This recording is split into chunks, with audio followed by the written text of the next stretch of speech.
नमस्कार दोस्तों, आपका स्वागत है मेरी YouTube channel OT technician Bhopal में। दोस्तों आज हम देखते हैं introduction to surgery and basic surgical procedure. Basic surgical procedure क्या होती है, सर्जरी का इंट्रोडक्शन हम कैसे देंगे। ये एग्जाम के हिसाब से भी बहुत इंपॉर्टेंट क्वेश्चन है। कई बार एग्जाम में भी आया है और 20 नंबर में भी आता है, 5 नंबर में भी आता है। तो हम देखते हैं introduction to surgery and basic surgical procedure, जिसको हमने 5 पॉइंट में बांट रखा है। पहला तो हमारा इंट्रोडक्शन हो गया, इसके बाद में हम देखते हैं स्क्रबिंग। स्क्रबिंग क्या होता है, जिसे हम हैंड वॉशिंग भी कहते हैं। तीसरे नंबर पे है हमारा गाउनिंग, जो कि हम एक हमारी एसेप्टिक टेक्निक होती है स्क्रबिंग की। स्क्रबिंग के बाद में जो हमारी थिएटर ड्रेस होती है उसके ऊपर हम गाउन पहनते हैं, जिसको कि हम गाउनिंग कहते हैं। इसके बाद में गाउनिंग के बाद में हम उसको ग्लव्स पहनते हैं, जो ग्लव्स होते हैं सर्जिकल ग्लव्स हमारे। ग्लव्स के बाद में है पेंटिंग एंड ड्रेपिंग। तो ये हो गई हमारा सर्जरी का जो बेसिक है, जिसको हम बेसिक सर्जिकल प्रोसीजर या फिर बेसिक सर्जिकल स्किल्स भी कह सकते हैं। तो आज हम इसी के ऊपर पढ़ेंगे। तो हम देखते हैं पहला हमारा इंट्रोडक्शन टू सर्जरी। यदि हमको सर्जरी का इंट्रोडक्शन पूछा जाता है, एग्जाम में आता है, तो हम इसको किस तरीके से लिखेंगे। तो सर्जरी का हम देखते हैं कि चिकित्सा विज्ञान की वह शाखा जिसमें पेशेंट का या रोगी का किसी दर्द की वजह से, किसी चोट की वजह से, किसी बीमारी की वजह से चीरा लगाकर ऑपरेशन करना, उसको निकालना मतलब रिमूव करना, ठीक करना, रिपेयर करना सर्जरी कहलाता है। ठीक है दोस्तों, है ना। ये हमारी हो गई इंट्रोडक्शन टू सर्जरी। अब जो सर्जरी है उसकी भी अलग अलग शाखाएं होती है, लेकिन जो जनरल सर्जरी होती है, जिसे मदर सर्जरी भी कहा जाता है ना। तो आज हम जो सर्जरी की जो इंट्रोडक्शन देख रहे हैं, ये हमारे पैरामेडिकल कोर्स के हिसाब से पर्याप्त है। और वैसे तो सर्जरी बहुत बड़ा सब्जेक्ट है, वो हमारे 5 साल की डिग्री में आगे के जो हमारे डॉक्टर्स होते हैं उनके लिए होती है। हमारे लिए इतना ही जानना जरूरी है कि चिकित्सा विज्ञान की वह शाखा है सर्जरी जिसमें पेशेंट का या रोगी का किसी दर्द की वजह से, किसी बीमारी की वजह से, किसी चोट की वजह से चीरा लगाकर उसे निकालना, उसे रिपेयर करना या फिर उसे हटा देना सर्जरी कहलाता है। ठीक है दोस्तों। और जो सर्जरी जो होती है, जो जनरल सर्जरी होती है, उसे मदर सर्जरी भी कहा जाता है। इसके अलावा और भी जैसे सर्जरी की ब्रांचेस होती है, जिसे गायनेकोलॉजिक सर्जरी हो गई, जिसे हम ऑब्स्टेट्रिक या गायनेकोलॉजिकल सर्जरी कहते हैं, स्त्री एवं प्रसूति रोग है ना। और इसके बाद में ऑर्थोपेडिक सर्जरी भी हो गई, न्यूरो सर्जरी हो गई, यूरो सर्जरी हो गई, ईएनटी हो गई। तो इस प्रकार की सर्जरी की अलग अलग शाखाएं होती है, अलग अलग विशेषज्ञ होते हैं उसके। तो चलिए हम देखते हैं, हमारा इंट्रोडक्शन तो हो गया। अब देखते हैं हम स्क्रबिंग। स्क्रबिंग क्या है, जिसे हम हैंड वॉशिंग भी कहते हैं, जो कि बहुत ही एक एसेप्टिक प्रोसीजर होती है। ऑपरेशन में जाने के लिए हमें कई स्टेप से गुजरना पड़ता है। तो सबसे पहली स्टेप हमारी आती है स्क्रबिंग। स्क्रबिंग जिसे हम हैंड वॉशिंग भी कहते हैं, क्योंकि जो माइक्रो ऑर्गेनिज्म होते हैं, जो जीवाणु होते हैं, वो हमारे हाथों पे भी उपस्थित रहते हैं, जो कि हमें दिखते नहीं है। तो हमें जीवाणुओं को मारने के लिए, एसेप्टिक टेक्निक करने के लिए, माइक्रो ऑर्गेनिज्म को खत्म करने के लिए हमें हैंड वॉशिंग की जो प्रोसेस है, जिसे हम स्क्रबिंग कहते हैं, वो प्रोसेस को हमें अपनाना पड़ता है ना। तो स्क्रबिंग की जो स्टेप्स है, किसी किसी बुक्स में कोई इसको 17-18 स्टेप भी बताई है, किसी ने 10 स्टेप भी बताई है ना, कोई 8 स्टेप भी बताता है। तो ऐसे अलग अलग बुक में अलग अलग दे रखा है, लेकिन हम इसको 8 स्टेप के हिसाब से चलेंगे, जो कि पर्याप्त होता है। स्क्रबिंग की जो 8 स्टेप है, इसके बाद में इसके टाइम पीरियड को लेके, समय को लेके भी अलग अलग मत है, अलग अलग बुक्स के अनुसार अलग अलग दे रखा है। कोई जो स्क्रबिंग का टाइम है किसी बुक में, वो 5 से 15 मिनट का बताते हैं, किसी किसी बुक में 5 से 10 मिनट का बताते हैं, और किसी बुक में 5 मिनट का ही बताते हैं कि 5 मिनट में ही जो स्क्रबिंग का टाइम पीरियड है, वो स्क्रबिंग जो है वो पर्याप्त हो जाती है और हमारे माइक्रो ऑर्गेनिज्म लगभग खत्म हो जाते हैं। तो हम 5 मिनट के टाइम पीरियड के हिसाब से ही स्क्रबिंग की प्रोसेस देखेंगे। ठीक है दोस्तों।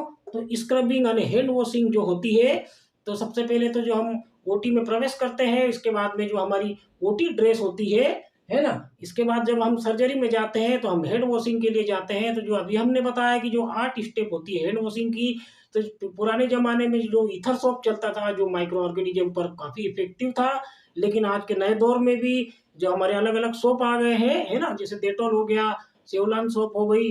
तो ऐसे जो हमारे डिटर्जेंट होते हैं, ऐसे जो हमारी सोप होती है, जो एंटीसेप्टिक सोप होते हैं, इसी से, या फिर जो पोविडोन आयोडीन होता है जो 10% या 5% जो हम लेते हैं, स्क्रब होता है, उससे भी हम स्क्रबिंग कर सकते हैं। तो इसी की जो 8 स्टेप होती है वो हम ओटी में जाके भी हम देख लेंगे। अभी हम थ्योरी का देखते हैं। तो ये जो 8 स्टेप होती है वो आप देख रहे हैं स्क्रीन पे।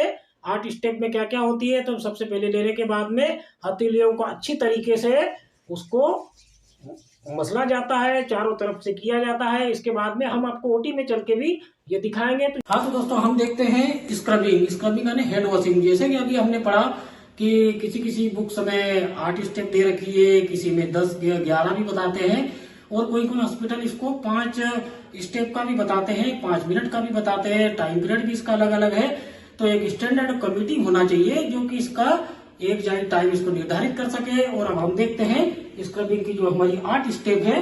तो हम यहाँ से शुरू करते हैं। सबसे पहले तो हम इसको स्टेप में नहीं देंगे, सबसे पहले तो हम रनिंग वाटर से हाथ धोते हैं। उसके बाद में हम इसको इस तरीके से लेने के बाद में पूरा यहाँ तक लगाते हैं, है ना। और फिर ये जनरली जो हम हैंड वॉश करते हैं इस तरीके से हमने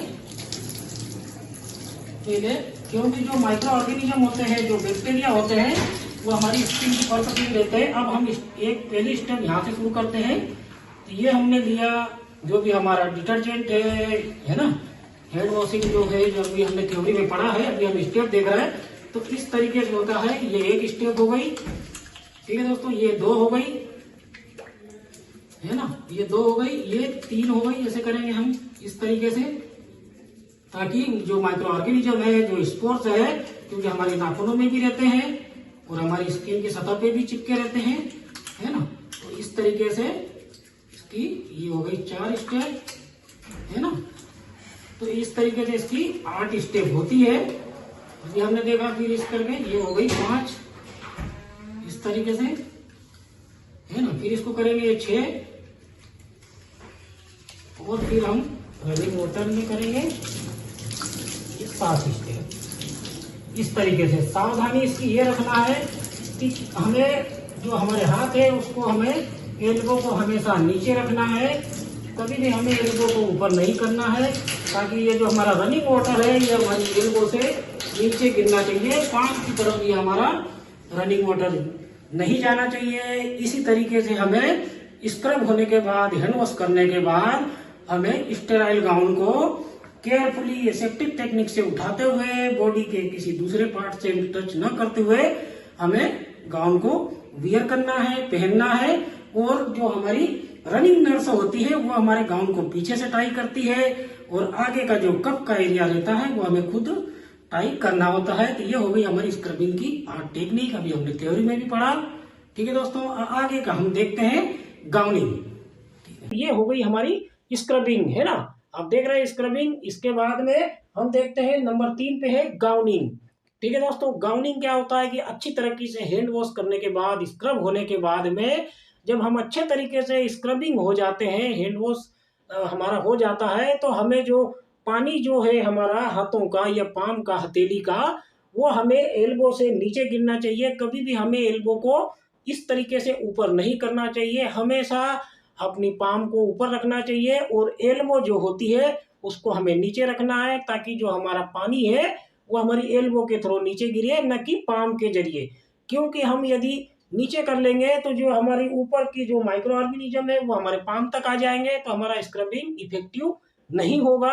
इसमें इसी तरीके की सावधानी हमें रखना होती है स्क्रबिंग के समय, कि स्क्रबिंग होते समय हमें हमेशा जो हमारे हैंड है उसको, हमें एल्बो को हमेशा नीचे की तरफ रखना है, कभी भी एल्बो को ऊपर की तरफ नहीं रखना है। और जो पाम होते हैं, जो उंगलियां होती है, वो हमारी इसी तरीके से ऊपर रहती है। और इसी स्क्रबिंग के बाद में जब हम गाउनिंग के लिए जाते हैं तो हमें इसी पोजीशन में जाना होता है, और एक स्टेराइल टॉवेल से हैंड को पोंछने के बाद, सोखने के बाद में अपना जो आइसोप्रोपाइल अल्कोहल या फिर जो स्पिरिट होता है उससे हमें हाथों को लगाने के बाद, थोड़ा सा सूखने के बाद में, हमें एसेप्टिक टेक्निक से गाउन को उठाकर उसको ओपन करके खुद को पहनना होता है।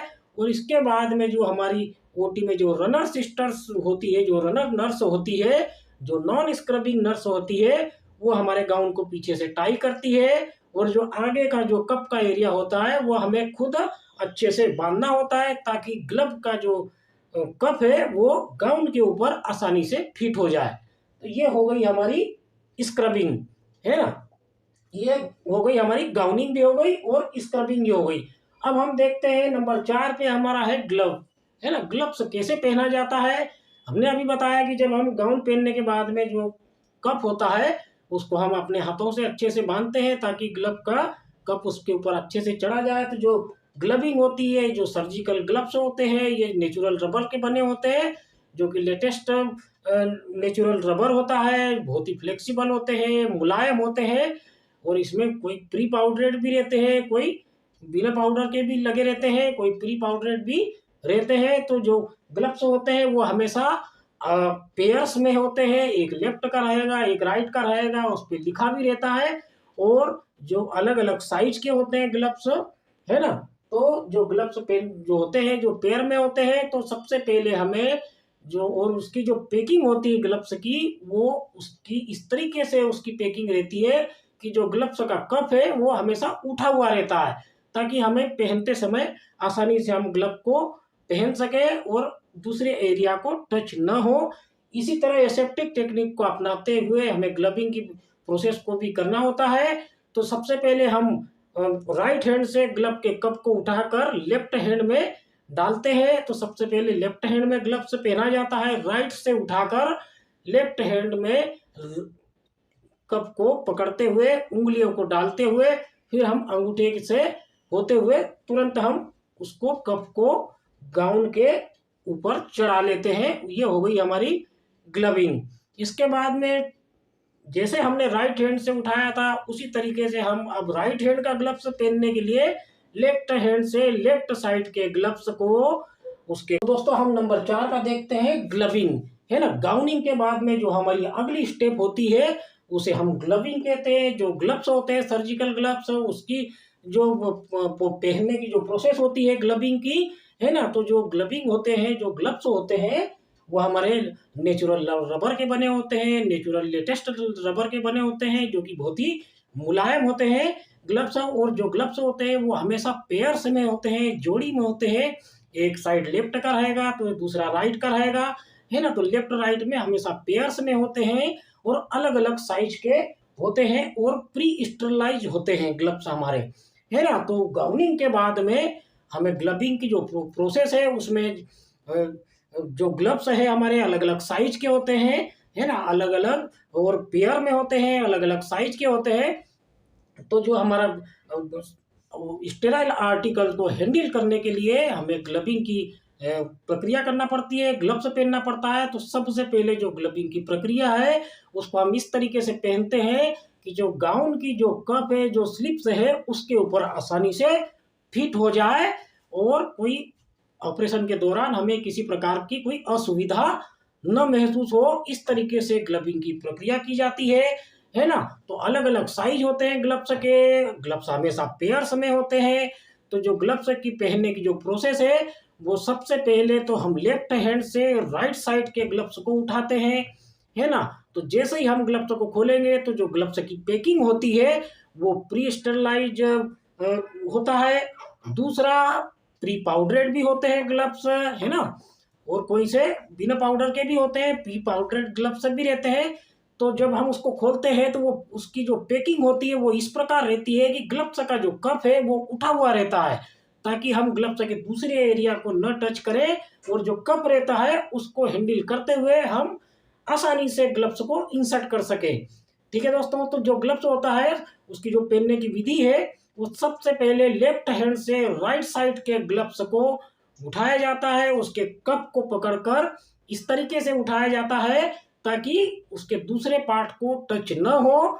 तो कप को ही पकड़ा जाता है लेफ्ट हैंड से, और राइट हैंड की उंगलियों में, सब चारों उंगलियों में डाला जाता है, और फिर कप को आगे खींच के अंगूठे को इंसर्ट करते हुए जो गाउन के कप के ऊपर फिट कर लिया जाता है। ठीक है दोस्तों। तो ये होती है हमारी ग्लविंग की प्रोसेस। उसी तरीके से जैसे अभी हमने राइट में पहना, अब हम लेफ्ट का पहनेंगे। तो राइट हैंड से लेफ्ट साइड के ग्लव के कप को पकड़ते हुए लेफ्ट हैंड की उंगलियों में डालेंगे। उंगलियों के बाद में फिर हम अंगूठे में डालते हुए पूरे ग्लव्स को गाउन के कप के ऊपर चढ़ा देते हैं, जो कि अच्छी तरीके से फिट हो जाता है। और इसी ग्लव्स के थ्रू हम स्टेराइल आर्टिकल को हम हैंडल करते हैं और ऑपरेशन में हम सहभागिता करते हैं। और इसी तरीके से हमें एसेप्टिक टेक्निक का पालन करना होता है। ग्लव्स पहनने के बाद भी हमें पूरी सर्जरी में कभी भी हमारे जो एल्बो है उसको नीचे नहीं करना, ऊपर नहीं करना है। एल्बो हमेशा नीचे ही रहती है और जो हमारी पाम है, जो हमारी हथेली है, वो हमेशा हमें ऊपर ही रखना है। ये हमें विशेष ध्यान रखना होता है ओटी के अंदर।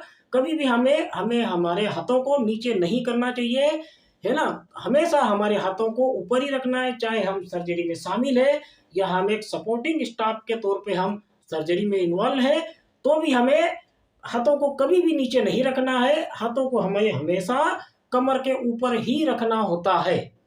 ठीक है दोस्तों, तो ये हो गई हमारी ग्लविंग। अब दूसरे 5वें नंबर पे हम देखते हैं पेंटिंग एंड ड्रेपिंग। जो हमारी ऑपरेशन साइड होती है, जो हमारी जो पार्ट होता है, जो ऑपरेशन साइड होती है, उसको ऑपरेशन के पहले हम उसको पेंटिंग करते हैं। पेंटिंग मतलब जो हमारा सेवलन हो गया, स्प्रिट हो गया, बिटाडीन से हम उसको अच्छे तरीके से पेंट करते हैं ताकि कोई भी माइक्रो ऑर्गेनिज्म उस पर न रहे, है ना। तो माइक्रो ऑर्गेनिज्म को नष्ट करने के लिए हम उसको पेंटिंग एंड ड्रेपिंग करते हैं। पेंटिंग जो हो गई हमारी सेवलॉन, स्प्रिट और बिटाडीन से हम उसको पेंट करते हैं। सेवलॉन हो गया तो 3-4 जो सोप होते हैं वो सेवलॉन से करते हैं, या फिर कभी कई जगह पे स्प्रिट से करते हैं 3-4 बार।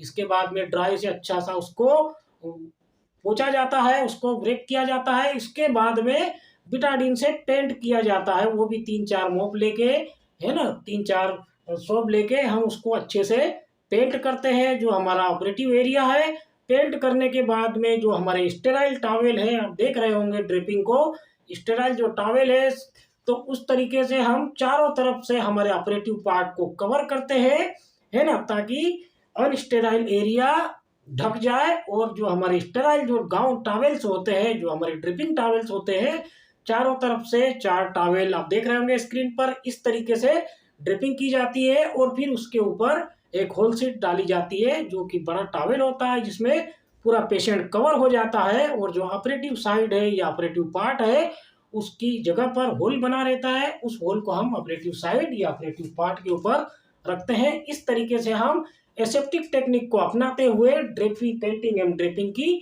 प्रोसेस करते हैं।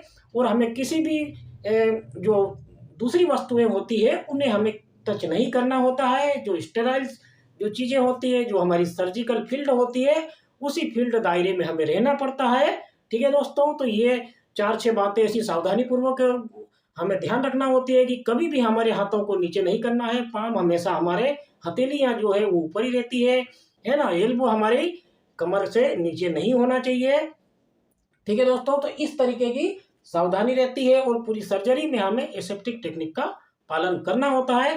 तो ये हो गया हमारा पूरा introduction to surgery and basic surgical procedure.